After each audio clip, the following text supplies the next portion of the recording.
What's up, boys and girls? We are live. Had just a whatever day yesterday.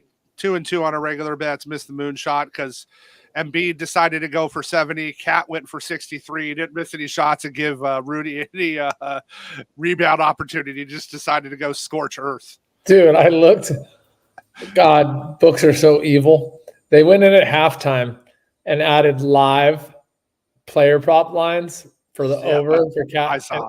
Every one of them went under. Yeah. And they only offered the over on those. They didn't offer under 70, under 80, under like every one of them. So I don't know if people bet them, but every 0 for 5, 0 for 7, whatever the. Yeah, for sure they did, right? He breaks like it just I get like he broke the record of the first half. So I'm like, he's not going for 80. Like he's gonna slow down at some point, right? Like I mean, he missed like one, I think he missed 1-3 in the first half. He was like 9 for 10 or something. Like he just went scorched earth. Let's get people fed. All right. I've been looking at so much football. I feel like I'm half-assing it, guys. I'm being honest with you. I'm like glancing at these to get y'all fed. They're still EV positive. Don't worry about that. But I'm deep in the weeds of Sunday. Yeah, we got I'll tell him now because we already gave it out, but we hit Brock Purdy early as soon as like the lines came out. So his passing yards opened at like 255 instantly, 257 instantly, 262. Like I couldn't even get it at 255. It's at like 275 now, but we got it at 262. That line was just too low versus Detroit. I think it closes at like 280. We're just gonna throw it. We're not gonna we're I'm gonna as have biased as they come. But the Brock Purdy hate is unjustified. It's wild. Go if you want a good clip to watch, I reposted it today on Twitter. Go watch McAfee's clip today and like the breakdown of Purdy's stats. I mean, guys, it's like, what do you pay for? I have to hear everyone say Aaron Love outplayed him. Yeah, I guess for 3 quarters, Brock had more yards, more efficiency, and 2 less picks. Even if Brock's first throw of the game was picked, 1 less pick.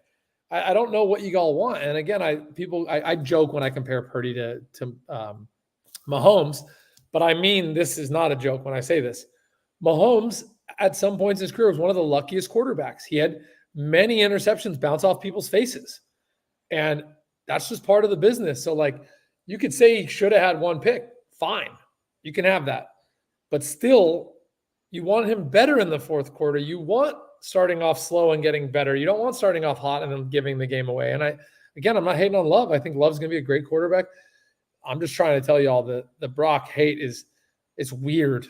It's unjustified. If this was any other past full year, second year sophomore drafted at the end, not even the end overall, which is even funnier about this, but just like the 4th, 5th, 6th round, they'd be saying the Niners saved everything by getting this kid. It's steal of the pick, that Lynch should be promoted, blah, blah, blah, best GM in the thing. So again, sorry for going on the rant, but it doesn't make sense. No one's saying he's Mahomes, but we are saying he's a good quarterback, and every piece of data backs that up. The play for me in the game, so rewatching the tape, the play for me that showed the most maturity and the best quarterback awareness is when CMC scored his touchdown. Juice was telling the tight end to go in motion because that play calls for motion and back. And Purdy literally goes, no, stay, because he knew what coverage they were running. He knew what defense they were in, and he knew to keep the tight end there and made him stay. Like, that's a play you can't teach. And again, there's a highlight, the Jawan Jennings throw. Bro, that is one of the hardest throws you will see completed. That throw saved the game. Like, that's how fucking close we were to losing. That fucking 5% throw. Sad. I'm sorry if you're a Packers fan, because if I was a Niners fan, I'd be devastated. Like when we dropped that interception from the Rams. Well, let's get people fed, my dude. You go first. Moonshot it up. All right, so we're going Paul George tonight. The Clips versus Lake show. Lakers are without LeBron, and George has been going off on threes. The Lakers are 30th in the league at giving up threes. We have this true line should be minus 310 for over 5.5 threes tonight, and we're getting it at plus 450, so it makes for a great moonshot. Let's get some people fed with a baby moon. We'll call them baby moons.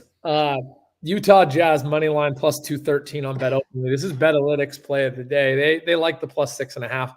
I do not hate the plus 6.5 for this show and for the value I see.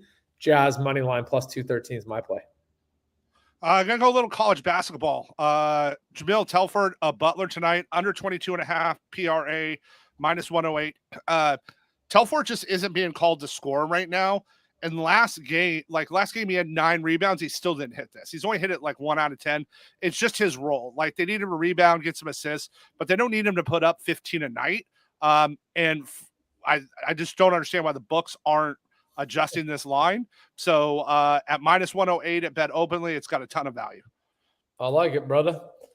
Odds Jam and Bet Openly are in a fight right now. Actually, the fight's now on my side. Our coders owe them a couple of updates to our API. So we're getting really minimal plays, guys. So I'm digging deep, trying to find you anything. It's a minus 120. We don't usually give those out on this show, but it's the value we found. Under 7, Montreal, Ottawa, minus 120. Shows is almost 2% EV positive. We're usually screwing around in double that range. But there's a little not connect on the back end right now. All right. And then we're going to the newly acquired Indiana Pacer, Pascal. We're going over 5.5 rebounds, minus 113. So no Hallie tonight for them in a matchup against Denver. And listen, they gave up 3 first-round picks for a reason. And this line is based upon what his role had been with Toronto. Like, this isn't like what he's going to board way more. I don't think we get this very long at 5.5. I think this is 6, 7.5 pretty quick in his role with Indy. And it's minus 113 today, the guys have Bet Openly. This is like minus 125 everywhere else. So again, you're going to give me 12 points of value. We model him over, and a game that against, Denver tonight, he's going to have to play, especially without Hallie. He's going to get a ton of opportunity. So I like this spot for him today. All right. Mighty Gens, this is the lightning round. Trev and I give you 5 plays, no explanation in the next 60 seconds. Trev, I'm going to hand you that mic. Paul George going deep today from 3, over 5.5, plus 450. Utah Jazz money line. Betalytics, Bet Openly, bet plus 213. Over at Bet Openly, Jamil Telford of Butler's under 22.5. PRA is minus 108. This is minus 125 everywhere else. Go snatch it up.